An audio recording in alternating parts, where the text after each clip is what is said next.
এরে বন্ধু,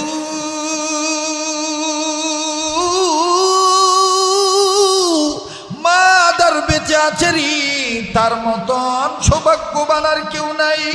মাদার দুনিয়া নেই, তার মতন বড় দুঃখী আর কেউ নাই। বাজান রে, যার মা বেঁচে আছে মায়ের চেহারা দেখবেন। ও বন্ধু, দুনিয়ায় মায়ের মতন আপনার কাউকে পাবেন না। কথা বলেন ঠিক না বেঠি? রাজনীতি করি আর বক্তাগিরি করি, পীরগিরি করি আর শিক্ষার জীবনে চাকরি করি, যত কিছু করি বন্ধু, যখন গভীর রজনীতে বাড়ি যাই, মা বাড়ির সবাই ঘুমাই। আমার বন্ধুরে, আজকে আমাদের কপাল পোড়া, এই মা পাইয়াও আমরা লাগাইতে পারলাম না, কপালটা জোড়া। কথা বলেন ঠিক না বেঠি? সংক্ষেপে বাদান 2 মিনিটে বলে দেই, মায়ের খেদমত করা ইবাদত। এই মায়ের খেদমতের দ্বারা ওলি হওয়া যায়।